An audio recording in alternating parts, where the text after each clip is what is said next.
AFA's Executive Vice President, Major General Doug Rayberg. Well, good afternoon.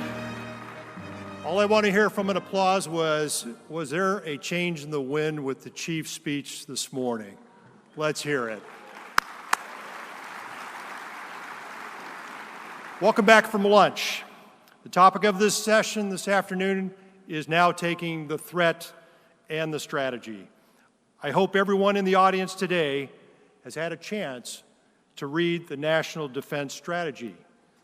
Our two panelists this afternoon, are here to delve into the threat environment that our United States Air Force faces and the strategies that we need to succeed in the 2030 timeframe.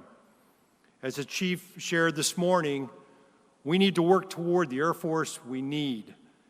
Additionally, the Air Force will need to be more agile. We need to acquire our weapon systems faster and smarter. Our panelists this afternoon will discuss how to work towards a strategy so the Air Force can win the battle space of the future in air, space, and cyberspace. So without further ado, please give a big warm welcome to the Vice Chief of Staff of the United States Air Force, General Sevy Wilson, and the Principal of the Marathon Initiative, Elbridge Colby. And oh, by the way, if you've read the National Defense Strategy, he wrote it. 2017 to 2018, Bridge served as the lead official in the development of the National Defense Strategy. What we'll do this afternoon is start with a series of questions that will set the dialogue.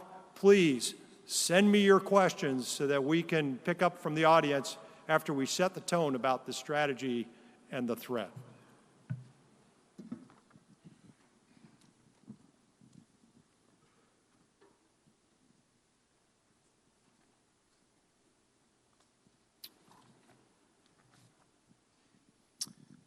Good to have you two here as our honored guests. So let's start off with the first question. So the National Defense Strategy notes that interstate strategic competition, not terrorism, is now the primary concern in United States national security. That's a pretty bold statement and a significant departure from what has dominated the department's focus for close to the last 2 decades. General Wilson, Bridge, can you expand on that a bit? Bridge, I'll start off with. So look around the world today and see what's changed and see the change that we're living under. It's pretty crazy.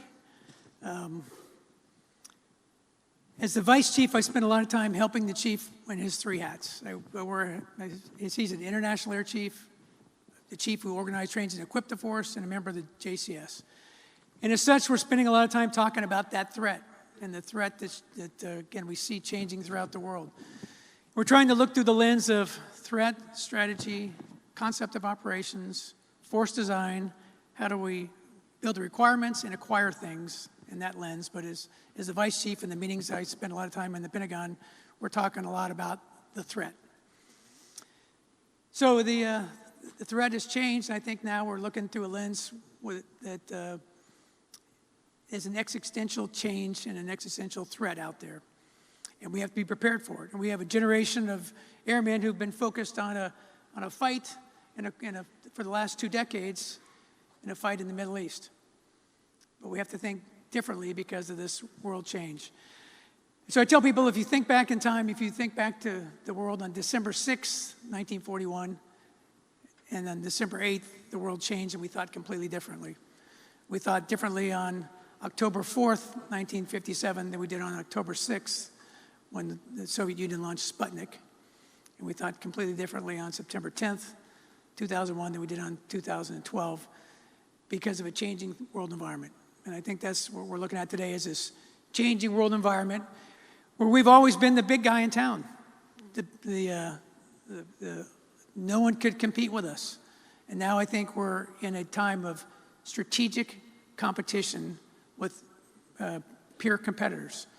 And so that's what I tell people. It's not going to take just us in the department. Surely it's going to take part of the Air Force, but it's much bigger than the Department of Defense. It's actually bigger than the whole of government. It's a whole of nation effort to get this sense of urgency about what's going on in the world, and that's where I need the help of industry and academia and our departments. All of us have to come together to understand the threat and be clear-eyed on the competition that we face. Well, great. Well, first off, thanks to the Air Force Association, and it's a real honor to be on the stage with General Wilson and General Rayburg, and a real pleasure to be able to talk to you. I think this is where the energy is. I mean, I'll probably mention Secretary Mattis a few times, but I think one of the things is he wanted out a strategy was something that would set a framework for the sort of the professionals in uniform and civilians as well. And so I think a lot of the energy is no longer at the strategy formulation level, but really out with you in the creativity. And I'll talk about that maybe a little bit going forward. I think what General Wilson said about December 6th or what have you is a great example, because I think what Secretary Mattis and the rest of us were trying to do is to get, a useful strategy has to get out in front enough to be useful, and it's got to show enough clarity. It shouldn't, strategies that talk a lot about complexity and that everybody has to cover all the bases aren't very useful, especially as they go down an organization. And I think Secretary Mattis said the other day, he said that all strategy is priorities. Because we all know the world is complex and so forth, but the question is what to do with that and where to allocate your time and resources. And I think what he did and what the administration did and the Defense Department did is to say, with a lot of hemming and hawing, is to say, look, what's the biggest problem out there? The biggest problem out there is great powers, and particularly China, which is, essentially is the largest competitor we will ever have faced as it continues growing. And what's the particular problem? The problem is that if the Chinese, and to a lesser degree the Russians, see the use of military force as advantageous, that's going to change the world. And we need, our political objective here is to sustain favorable regional balances of power, to sustain the free and open global order that we want to preserve. And I think General Wilson is absolutely right that the military is only a part of it, but it is an invaluable part of it. I think sometimes people say, well, the competition will be largely political and economic. That's only if you guys do your job right.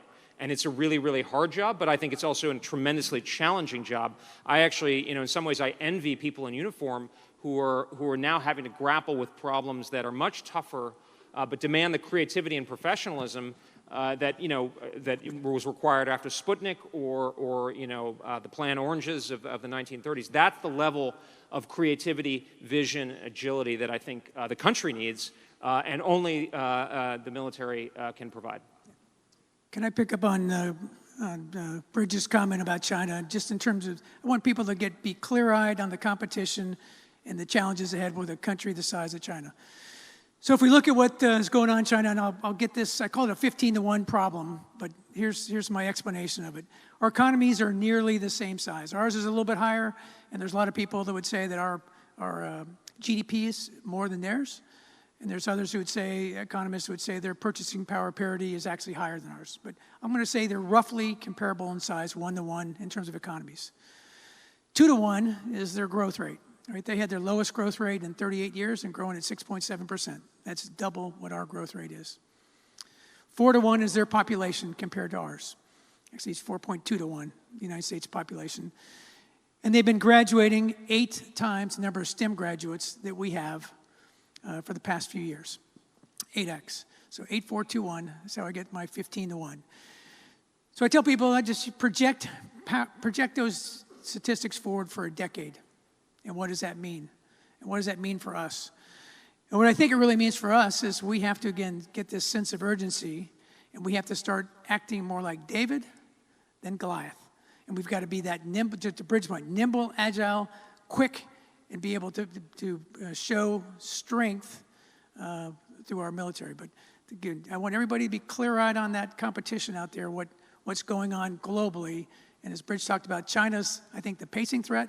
And when you look at both their capacity and what I'm going to talk about, their belief, their sense of urgency, that this is their time and their plan. And if you read their 2049 plan, and then they've actually outlined some intermediate objectives that they would like to be the world's dominant country by 2049 with the premier military by 2030. And to do that, they've got huge investments in things like artificial intelligence, quantum computing, space, hypersonics, 5G, and they're moving out on those plans. So they have a plan, and they're moving out to it. And again, in their belief, and I don't want to get into the part, but I'll even go culturally, how they get things, right? So being able to steal intellectual property, I would think, is not just, that's kind of expected. That's just the way of doing business. That's how we operate.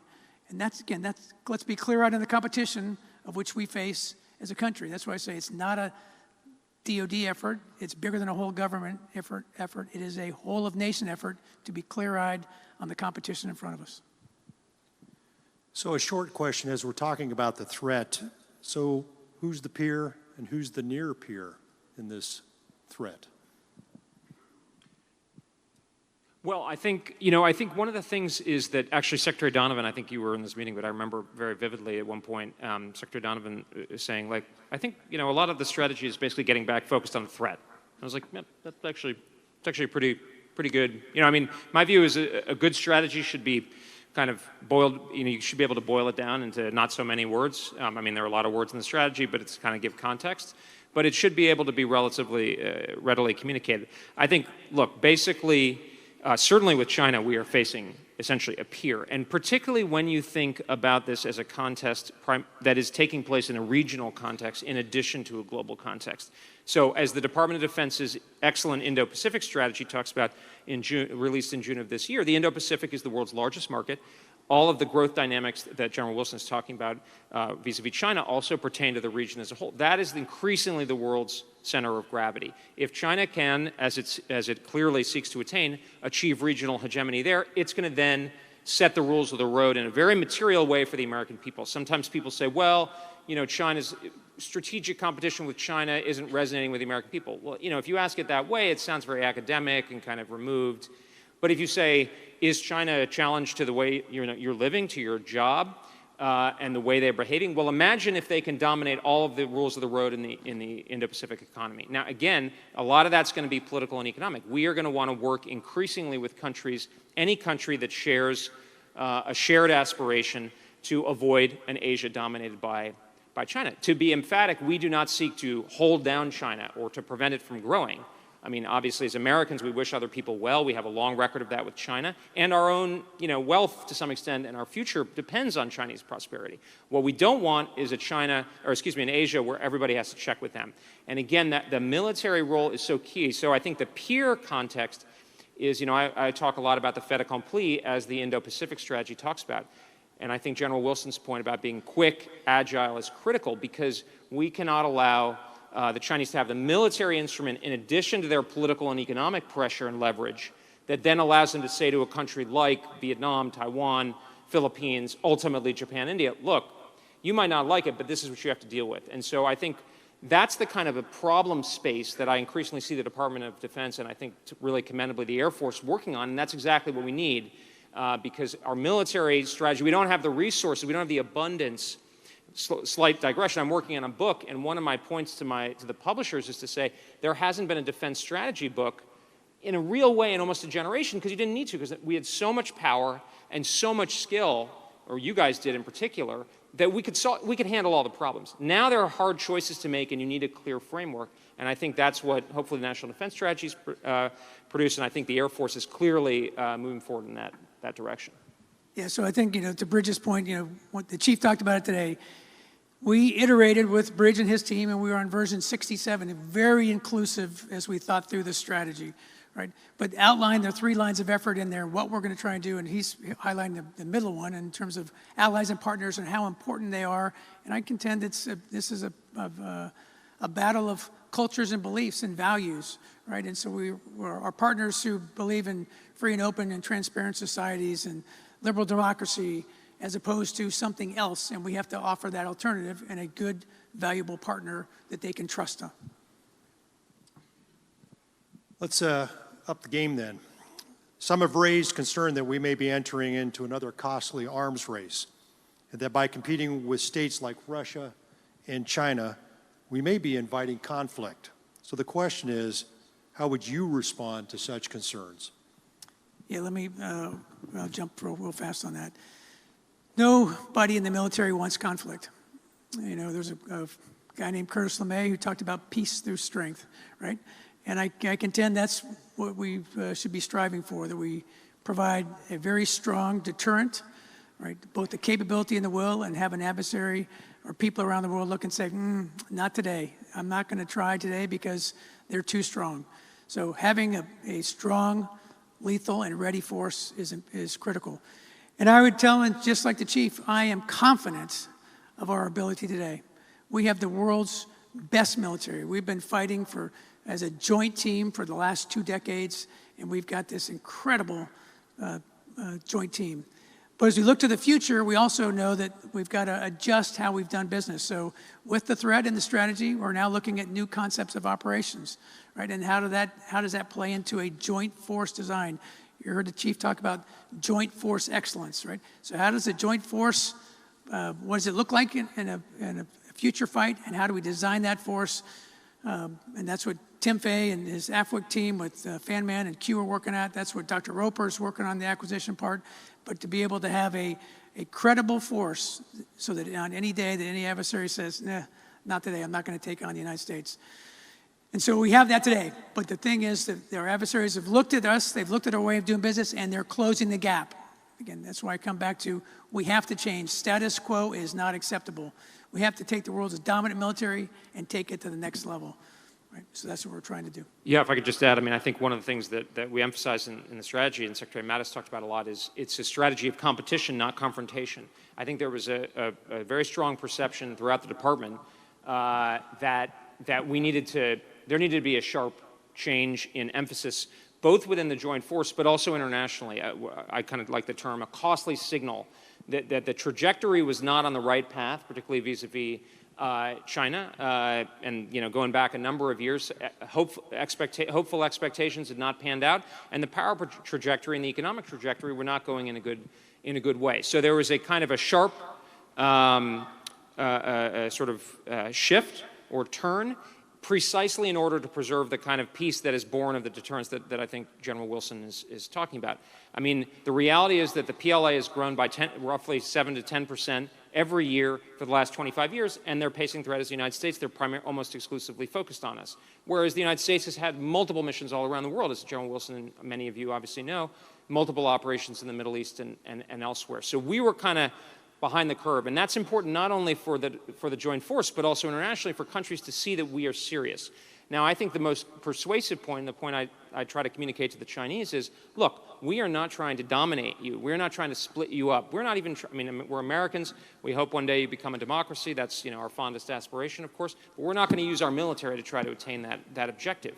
But we are going to help our allies and partners and those who want to live in a free and open Indo-Pacific effectively defend themselves. So there's a very clear equilibrium point. If China can learn to accept that, we can live together. There may be tension, but my hope is over time, after we've gone through a period of really focusing and getting our sort of, getting our ducks in a row, if you will, then we can be in a different place, and the optics and the relationship will be more placid. But you have to go sometimes in a negotiation or anything in a relationship, you have to go through an uncomfortable period before you get to a positive end state.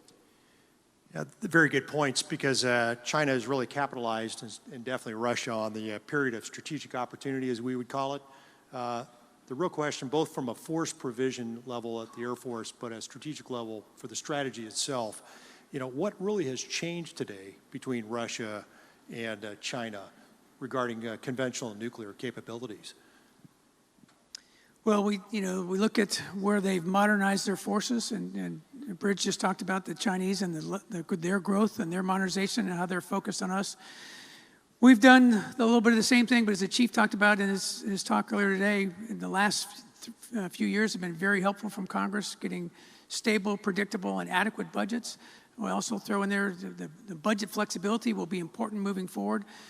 And we're modernizing our force, right? We look at no further than the nuclear triad, the thing that backstops everybody. We're putting significant effort to modernize our nuclear force. But as the chief also talked about, we spent a lot of time looking at the question Congress asked us of the Air Force we need. And what does that look like So what's a theory of victory? What is an operating concept to meet with this strategy?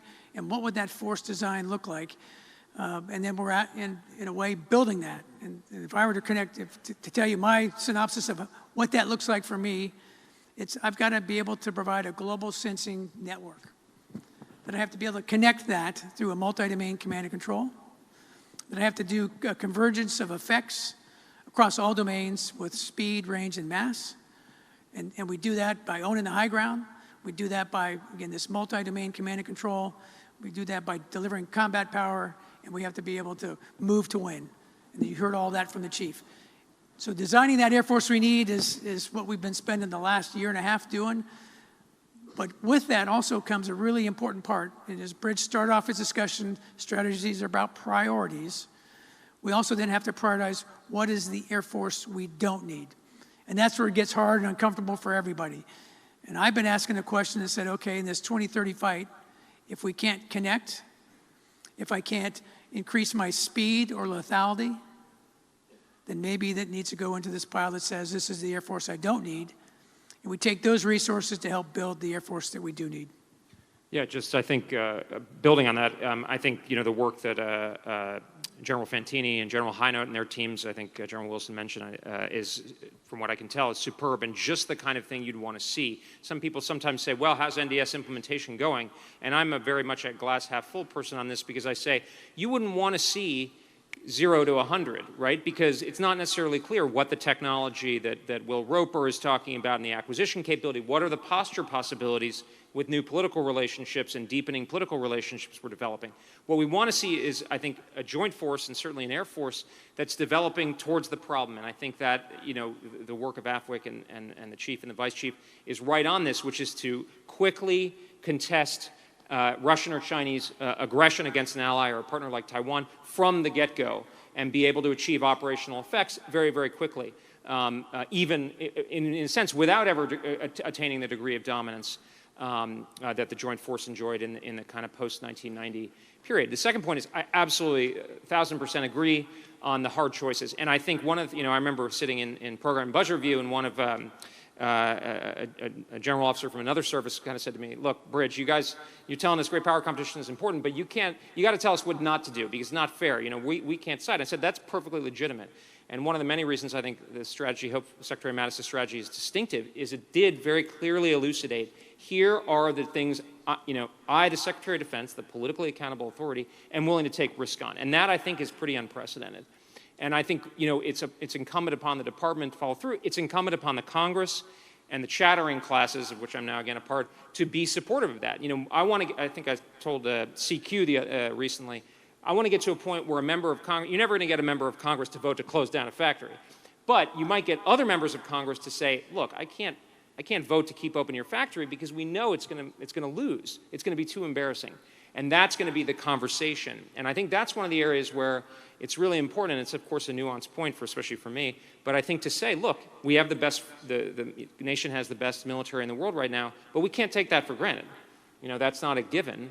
And so that's on, not just on people in uniform, but on the people who are appropriating the money and authorizing and so forth. And so I really commend it. And I certainly, for what it's worth, I intend to really try to blow the trumpet in support of the hard choices, because that is really what needs to happen.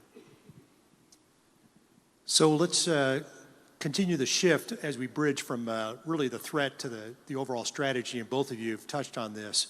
And the Chief talked about essentially a new deterrent into the 21st century, a new way of looking at it, especially in multi-domain command and control. So basically, what is the strategy to accomplish this? Is it just about restoring our readiness or recapitalizing after 2 decades of war? Well, it's really, I'm going to say both, right? Because to Bridges' point, we can't just shed one without having something to replace it. So we've got to be able to recapitalize. We also have to be able to modernize. And again, to me, as we design this force of the future, again, Chief started out a year and a half ago talking about, does it connect, does it share, does it learn? So how do we build a global sensing grid that can provide the information that we need through resilient communication to a command and control network we're going to get out of the platform centric and into the network-centric warfare, that MDC2 that's enabled by artificial intelligence with humans on the loop that can take that information and give it through strategic, operational, and tactical command and control to something that can do something with the data, and to provide a convergence of effects, again, at speed, at range, and at mass, against any and all domains, so that an adversary can't keep up with it. That's what we're trying to build in this Air Force we need for 2030. So yes, it has to be modernized, and we're doing that across many of our weapon systems and fleets. You know, I started talking about the nuclear recap, right? So with a new B-21 bomber, with investments in the B-52, with what we're doing with NC-3, absolutely important that we continue those efforts. But we also have to be able to bridge to that Air Force we need, and then look through the lens of what is it that doesn't connect, what is it isn't going to make us more lethal, isn't going to provide more speed, and if so, I need to put that money aside and that resources aside, because it has to be involved into building the force that we do need. Bridge? I think this is a good opportunity to talk about the National Defense Strategies, kind of that global operating model. It does represent a new conceptual paradigm shift, which is tremendous. But really, truly, what do you see as the biggest challenge facing the Air Force as we try to seek that vision in this new strategy? I'll start off, and my biggest challenge is cultural, and that how do we impart the sense of urgency that we need as a nation to understand the competition, to realize that status quo is just not acceptable. That if we, you know, it's the Jeff Bezos, Amazon, right? We can't become a day two company. We can't have stasis, right? We can't slide back. That we will not win doing that. So that we have to build this sense of urgency across our country, across academia, across industry, across all our national labs, across the whole of government, but the whole of nation, of the competition, and to realize, right, be clear-eyed on it and say, that's what it is, right? And we have to move out. We have to, all of us, unite and come together and move out. And I use an example from the early 60s, right, where we were surprised, where the Soviet Union launched Sputnik, and as a nation, we went, holy cow, right? And on May 25th, 1961, President John F. Kennedy went to the nation and said, we're going to go to the moon and back. And in 8 years, we went to the Mercury, the Gemini, and the Apollo program. We had 36 space launches. We built the largest structures in the world. We built the largest rockets in the world. And in 8 years, we went to the moon and came back. Today, it often takes that long to get through the analysis of alternatives, right? Right. That's where we got to change, right? That won't work. That won't work against a peer competitor. That won't work against a peer competitor who is determined for them to win, right? So my biggest thing I go around talking about is I can't beat the urgency drumbeat loud enough for all of us. And so I go, tell your family, tell your friends, tell your neighbors, tell your people at school and churches and community, here's the competition. We have to be all in. Yeah, no, I think when Secretary Mattis would talk, and the strategy talks about expanding the competitive space and the continuing use of the term competition, I think that's what he really intended, was to reignite, not suggest people haven't been in this way before, but at a very profound level, that this is a competition. We can't take our national security, or let alone our military superiority, our political interests abroad, which are so vital for our well-being, for granted. I think a couple of points. The urgency is absolutely there, and I think that was one of the kind of key messages. National Defense Strategy Commission report was even a bit more blunt, saying that we could lose in a couple of key scenarios that have major geopolitical impact. I think on that note, and I'm stealing a page from Will Roper's speech, I'm sure, but is not only was those launches were based on ICBMs that were developed in the decade before, which involved multiple missiles blowing up, I think, on the launch pad, which is to say, if you're going to move forward in that kind of way, there are going to be failure, and that's part of the deal. I think the basic idea of the global operating model is to deal with the red theory of victory. and particularly the fait accompli. It's not the only one, but I think it's the most dangerous. And the blunting idea is, again, getting there very, very quickly with significant effects to deny their military and ultimately their political objectives. I think the hard part of that, the reason what's so challenging, is we're dealing with a country of the scale that we've never dealt with before, and that is a massive challenge. I think reason for optimism, in addition to the fact that we're all Americans, and I think obviously the men and women of the Air Force and so forth, is what are we actually asking? We are not saying you got to go all the way. You have to establish complete dominance. It's basically saying we are trying to effectively defend our allies and partners, along with greater effort on their part, and that's that line of effort too, figuring out how to integrate and be more interoperable. That is feasible. It's not saying it's going to the moon. It's not going to Jupiter, and establishing life on that, right? So I think it's a feasible objective. It's a relatively clear idea, and it should hopefully imbue what the Joint Force is doing, as well as the work with our allies and partners. So can I bridge on this to Bridge? He talked about optimism. I'll tell you why I'm really optimistic. A couple weeks ago, and I have a fantastic job. Although when people would ask me what my job is, I would say my job is I'm the king of everything the chief doesn't want to do, right? Yeah. But I get to do some really cool things, right? So I went to San Antonio recently, and I went to the 33rd Network Warfare Squadron, and I met a first lieutenant. And the first lieutenant is briefing the vice chief of staff on a really hard problem. And he tells a story about, hey, sir, I went to my squadron commander and told him, give me 5 people in 5 days and I'll have this problem solved. And at the end of the 5 days, he came back and said, hey, boss, I didn't solve the problem. It's actually a wicked hard problem, and I need 10 people in 45 days. So his boss said, okay, I got it. I think you're right. And he actually gave him the resources and the time. The lieutenant went away, beavered away, built this team, really scoped the problem, saw how difficult it was, came back at the end of 45 days and said, hey, boss, I failed again. I need another 10 people and another 45 days. Boss said, okay. And he said, here's my plan, boss. And I've been doing this just inside of our Air Force and with our joint partners, but I realize it's much bigger than that. So I'm bringing in a big interagency team. I've got people from all these different agencies helping with this problem. And I think we've got it, we've really got our arms around it. At the end of 90 days, he came back and said, hey, boss, I didn't get you what I told you. We're not there yet. His boss still believed in him, still trusted him, still empowered him. Right? And about another 2 or 3 weeks later, he came back and they hadn't completely solved. It's not something that's, won't ever go away, but they had got after and had their first victory on a really significantly hard national problem. So here's a first lieutenant who is courageous, who is not satisfied with the status quo, who wants to make a difference, who sees the size of this problem, and he fails 3 times, right? But he doesn't give up. He is determined. He's relentless, right? I love it. Again, this brings me great optimism when I see our young airmen like that. It also makes me really happy when I see squadron commanders, just like the chief talked about, right? That trust the lieutenants, that trust the airmen, that empowered them, that let them fail, right? That didn't, discard them aside, that helped them, got them the resources they needed, and let them succeed. And I contend when we do things like that, and that scales across our Air Force, nothing can stop us.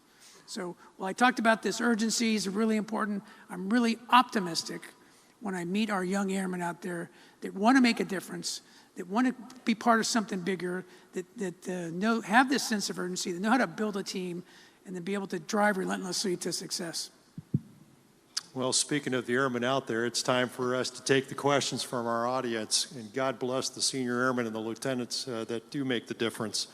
So our first question from the audience, and this brings it home to test of our strategy, especially the future of the National Defense Strategy of 2018. In light of the recent tensions with Iran, do we have the strategy right? And if so, how do we accept higher risk to meet our priorities? Dealer's choice. Yeah, I think, obviously I'm not in the government, so I can speak freely. Obviously, General Wilson will give you a more authoritative answer. I think we do. I think one of the keys is that the strategy is not saying that everything's going to be hunky-dory in the Middle East in particular. But it's trying to correlate the level of effort and the level of attention to the various sort of threats and problem areas with the consequences of failing to address them. So, Iran is clearly a malign actor. Iran has significant capabilities, but they pale just orders of magnitude in comparison to China. And the strategy, Secretary Mattis is very clear. I mean, I always say, nobody's more CENTCOM than former General Mattis. I mean, it's hard to find someone with more credibility there. But I think he recognized, for a variety of reasons, that that is not the primary theater and the primary threat, but that the force needs to find ways of more economically dealing with the challenges there, including through allies and partners, by, with, and through, of course, but also in our own way of using the force. I mean, I'm not the expert on it, but things, obviously light attack has been on the conversation for many years. I'm not trying to say that's a silver bullet, but ways of operating where we are planning for a long-term presence and sort of capability set in the Middle East and elsewhere, but really understanding the decisive theater where we cannot get it wrong and where the challenge is greatest is the Western Pacific vis-a-vis China. Completely agree. So I think this, this is showing that the National Defense Strategy is well written, is well crafted, is able to deal with this. Right? We've said the pacing threats will be China and Russia. That there's others that will be urgent, but not existential, and so we've got to be able to prioritize between those. And so that's exactly what we're doing today. Not without challenges, right? We see what's going on in the Middle East today, and we just all have to get our arms around. While that's very important, it's a different threat and a different competitor, both in China and Russia, and we've got to be able to adjust accordingly, and we are.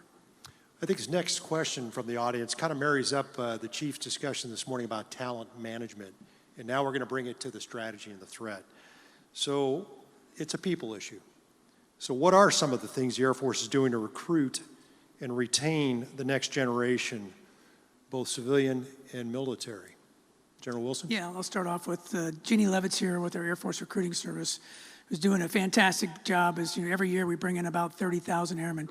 We've just recently started a total force recruiting initiative so that we've got all components, active guard and reserve, going through Jeannie Levitt, and how do we bring forces into our military. And I've told Jeannie, to me, there's kind of two questions we want to ask young people today. Do they want to be in uniform or civilian? Do they want to serve full or part-time? And if so, we have a place for them. And so her and her team are looking to do that, how we do that, and with all the components to make sure we optimize the forces that we do have and the people coming in to serve across our country. And I think we have a really good value proposition. We talk about what makes the Air Force unique. We're the most technologically advanced service. We're the youngest service. We're the ones that as the chief talked about, the little bicycle innovators. We go over, not through. So I think we have the young people want to come to our Air Force. Now we have to just make it easy for them to come in, right? And that's not only our active guard and reserve, but it's also civilians. So we've got efforts underway to how do we get people from college universities and across America to be able to easily enter our service. And where we're not where we need to be yet, we've greatly reduced the waiting time for folks to come in the civilian service. But we're also, how do we, across all the components, make sure that we've got the right talent in the right place at the right time. And Jeannie Levitt and her team are doing just that. The world is kind of speeding up, and it's connecting even more. So, Bridge, this is going to be kind of a question for you from the audience and then to General Wilson. Everyone is speaking about building hypersonics. At one time, these capabilities were considered destabilizing. Can you personally comment on the delicate balance of hypersonic deterrence and defense? Yeah, I think I'd defer to General Wilson on this, I'm sure. But I just on the stability issue, I think, one of the things that I'm thinking a lot about, and we tried to get out a bit in the National Defense Strategy, I think it's a bit underdeveloped for a variety of reasons, not bad, but is this issue that General Wilson did touch on, is the conventional nuclear integration. Greg Weaver, who's very involved in that nuclear posture review, and I always say we're trying to solve each other's problems, or really, ideally, the NDS solves the nuclear problem, so you don't have to rely on nuclear forces. But I do think the reality is, the American military advantage has eroded largely due to investment by China in particular, but also reinvestment by Russia. this is kind of an anecdote, but a Marine officer I worked with, he said the biggest difference between you and many people, in and around the Pentagon is you think a war with the Chinese or the Russians is actually possible, and many people don't. And I think that's kind of an underlying theory. It's not, obviously, the idea is to deter it. But I think that's a reality, and I think, my view is very much General Wilson's view, which is if you're not prepared for it and you don't have a good theory of the case, how to use military force to deny their objectives and to come to satisfactory objectives for ourselves, they're going to be much more likely to do it. I mean, my favorite analogy is, it may not be perfect, but the kind of behavior that led to the 2008 financial crisis, if it hadn't been allowed, would have made the financial crisis less likely. So you get kind of systemic catastrophes when people don't take seriously the possibility that something like that could happen.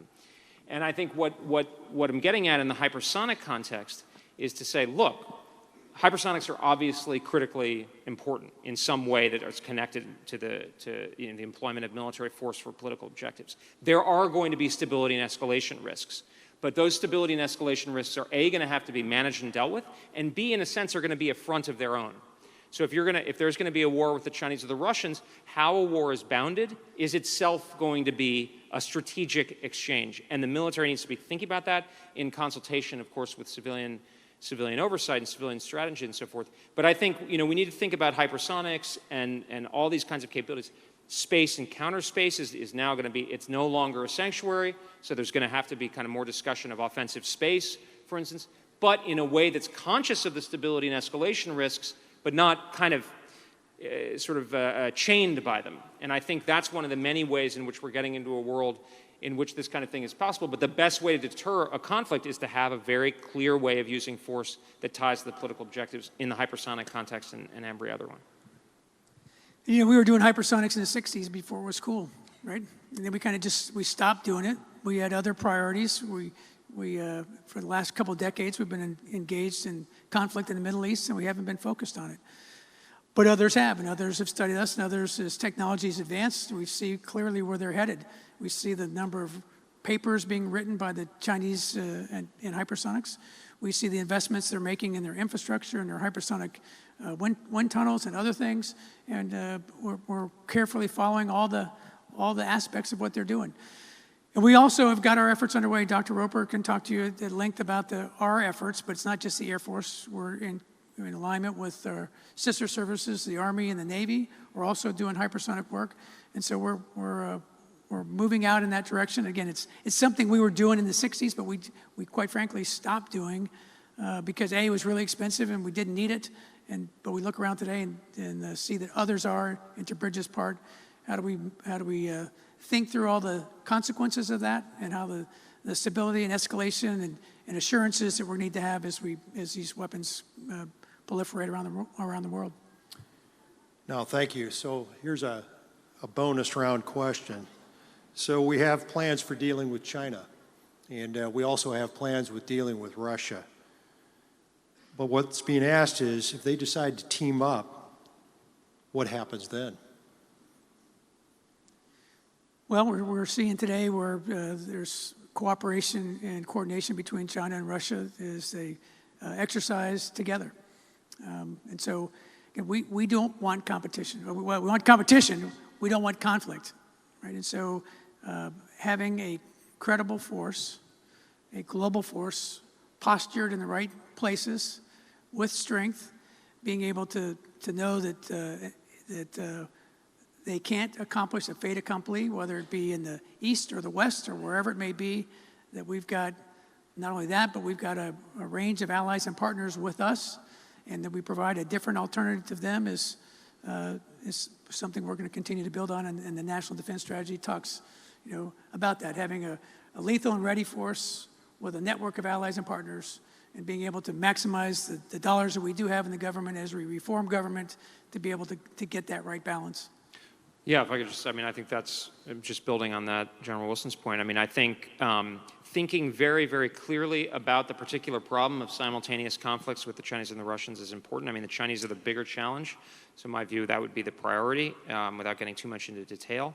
I think the more that our force can be specifically scoped to defeat their theory of victory, particularly the near term, And then, things can be more sequenced. But with our own forces, our own conventional forces, so we don't have to unduly rely on our nuclear forces beyond what's necessary, that's very valuable. This is also a critical part of line of effort, too. And I think it's important for our allies and partners, including our ally and partner air forces, to understand this, that the United States, and I say this to the Europeans all the time, is the United States is going to be focused primarily on China. It's a simple necessity. The United States is not going to abandon NATO. It's not going to get out of it. We are inextricably tied up with the security of Europe. But we need our allies and partners to understand our strategy. So, for instance, I talk a lot to the Germans. In 1988, the Germans had 12 active divisions on the inner-German border and 3 in ready reserve. That was a West Germany is 2/3 the size of the present Federal Republic. Now, Germany today has a much, much, much smaller force. Now, if Germany could build up its capability for allied purposes, that could really take away some of the pressure on the simultaneity issue. It's not saying the Americans are going to get out of Europe or wouldn't allocate in the event of simultaneous conflicts, but that's a way where I think building in and really making that interoperability, not just at a kind of a tactical level, but all the way up and saying, look, here's what we're trying to do, and here's how you can help us out. I think, not help us out, but help yourselves out as well is really important. It's often been said that a strategy really eventually has to come in contact with the American public. So one of the questions from the audience, very insightful. Do you believe the American public truly understands the challenge of near-peer competition and the need to preserve the military advantage we in the United States have taken for granted in the past decades? Yeah, my short answer is no. And that's why I need your help. That's why I've been saying we need to build this drumbeat of urgency across all our communities so that they're clear-eyed on the competition. We've enjoyed, we've been uncontested as a nation for the last 40 years, since the fall of the wall. Right? Now it's different. We're in this strategic competition. We have to start understanding it, thinking like that as a whole of nation, and I don't believe the American public fully appreciates that yet, and that's why I need all your help to be able to do that.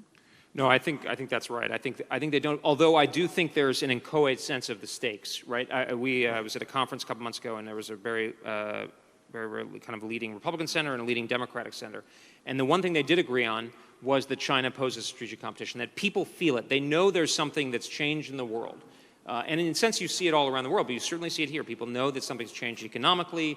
It's not 1999 anymore, and people get that. They don't quite know what it means. The problem with the military thing is you need to be 10 to 15 years ahead because of the planning horizon.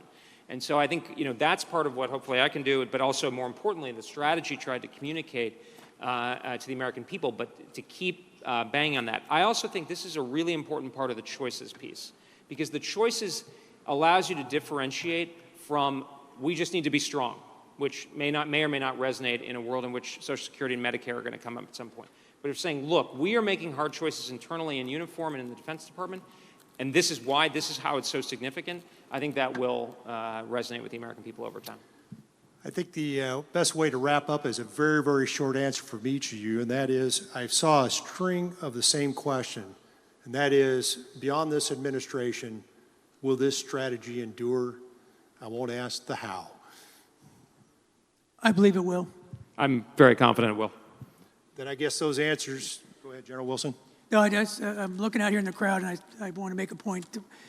I see there's a group of folks here. I see Dash Jameson and her team, and they've got they'll have a session tomorrow, and it's about information. And how do we control the information, share the information? What's information warfare look for the United States? And how do we get after that? So General Holmes and his team are working on it hard. As you heard the Chief talk about the new stand-up of the new numbered Air Force, 16th Air Force. We're bringing that together in the Air Staff. We've got a general officer now focused on that, and there'll be a session tomorrow afternoon that I hope people will attend that will talk about information and how do we get the information out to our public, and we're speaking the truth to people, and they understand what's at stake. Well, this has been an absolutely delightful discussion, both on the threat and the strategy. The next thing I ask of both of you is simply, please wear these crazy socks and show everybody your support for the Air Force Association. We can't thank you enough. Let's give them a big hand, please. Rich, thank you. Thank you, sir. Well done. Next session will be in the Air Force Town Hall with your Air Force leaders right here in this room. Thank you very much.